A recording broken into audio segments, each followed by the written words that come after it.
Hi, Dick Rauscher here. Is your marriage as good as you'd like it to be? I'll be back in a minute and we'll take a look at a few skills that might help improve the relationships that we have with others.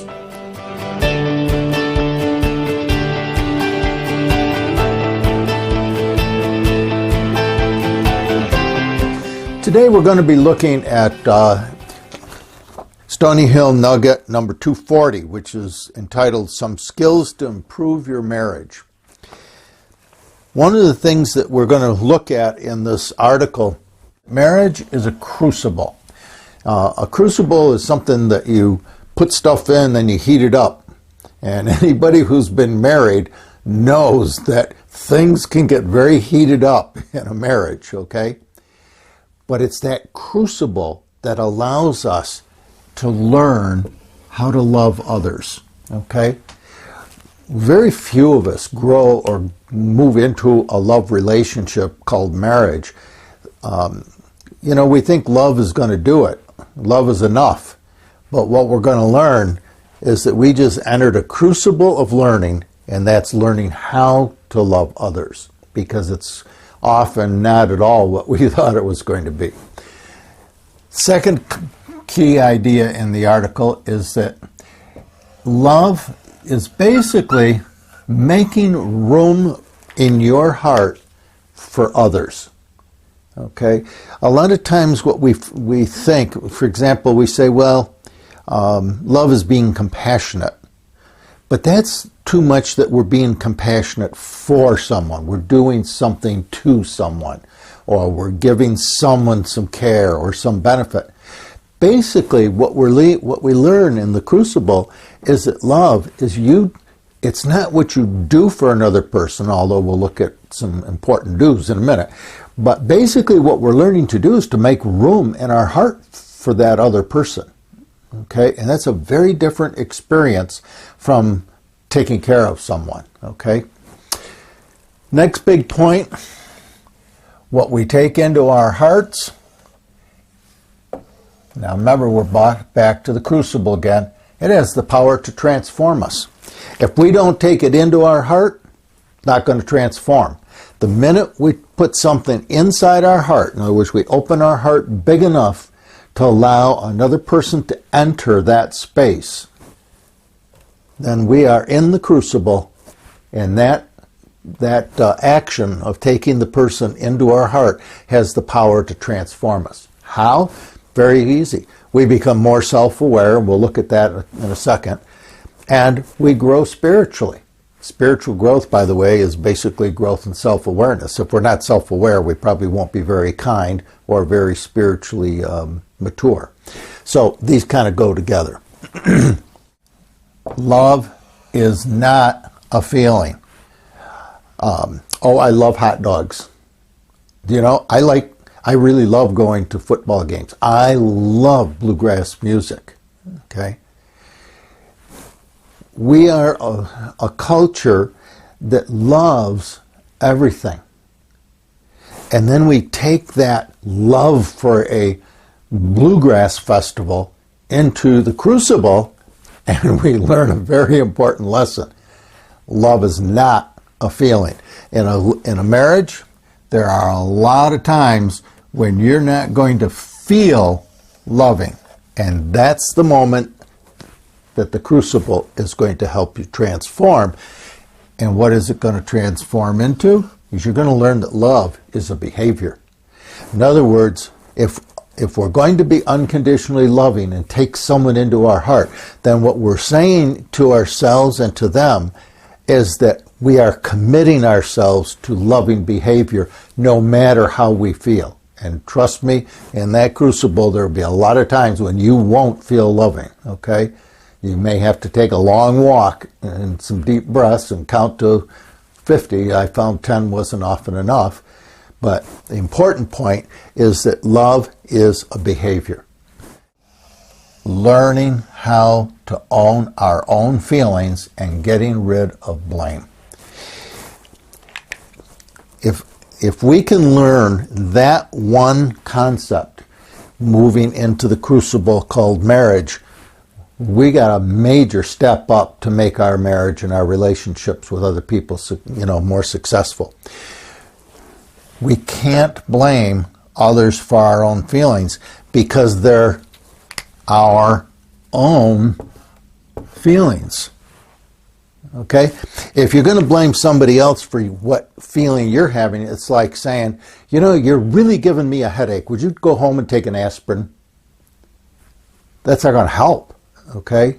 You're telling the other person to take the aspirin for your headache. What we find is that nobody can make us feel anything.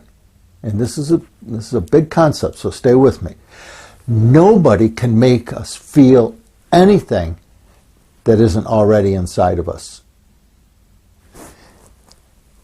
That takes us now to the next big idea, and we're back to self-awareness again, and that's a self-awareness of the hot buttons that we grow up with. For example, if we grew up in a home where we were invisible a lot, okay? And this is one that I always struggle with. If you're invisible and your partner in the crucible makes you invisible, she or he just pushed a hot button. And that button is, I don't like it. That's painful when I'm invisible, and I really don't like it. Feel the energy coming up now? Now here's your moment of truth. Are you going to blame your partner for it? Because they're the ones standing right in front of you that just made you invisible, okay?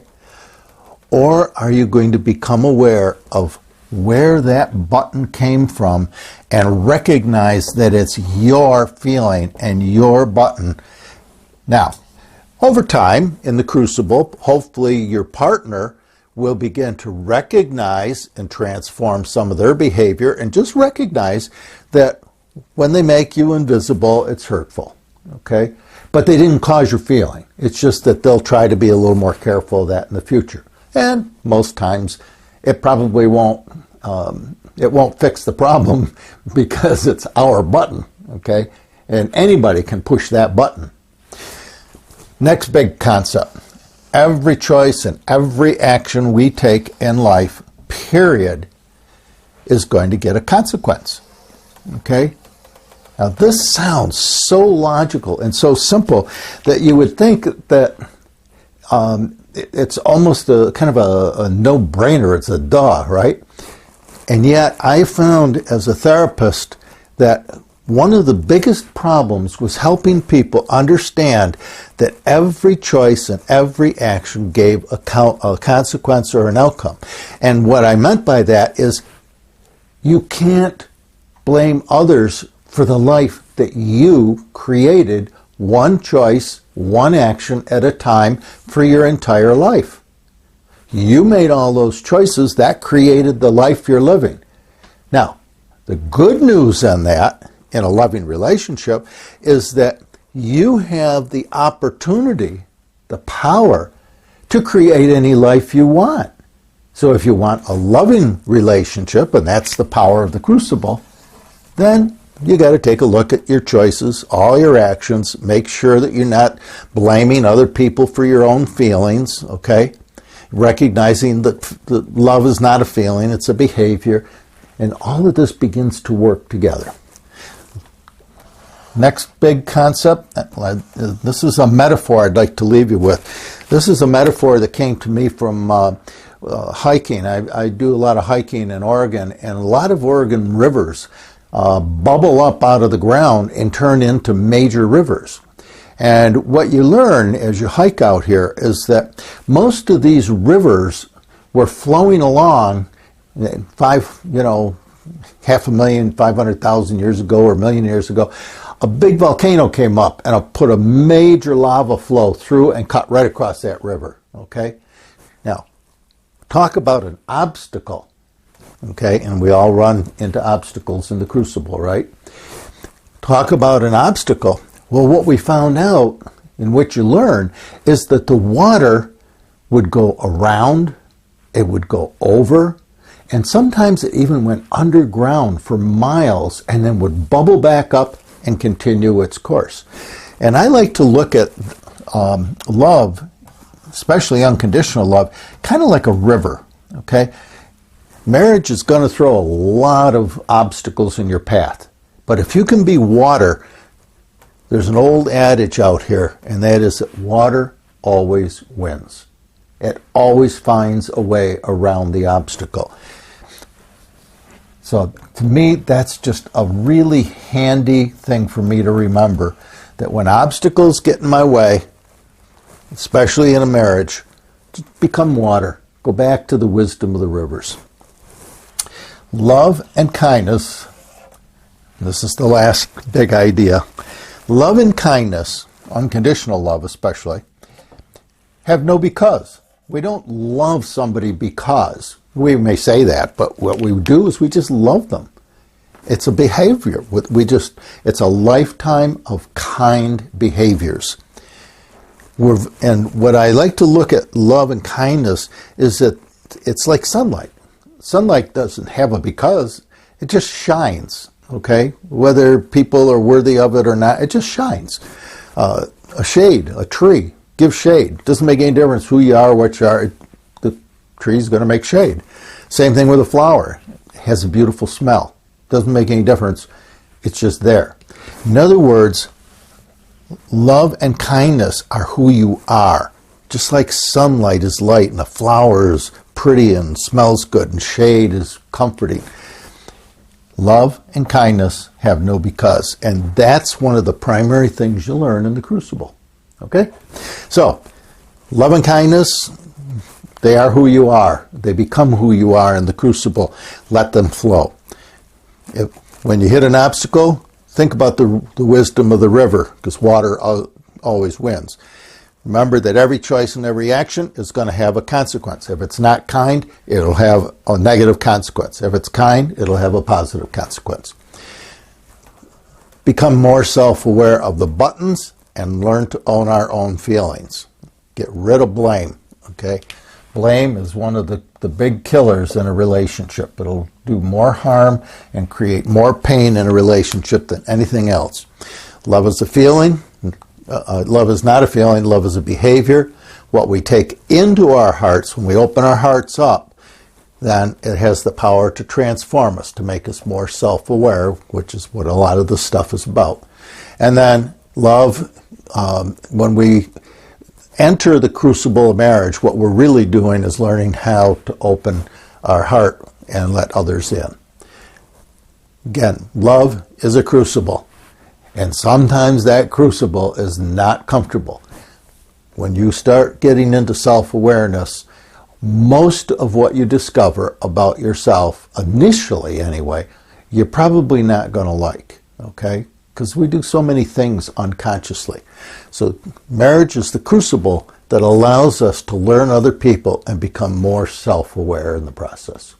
Okay, if you want to read a little bit more on this subject, click the links below. It'll take you to a sign-up page for the Stony Hill Nuggets, and it'll also take you directly to this article if you want to read some more.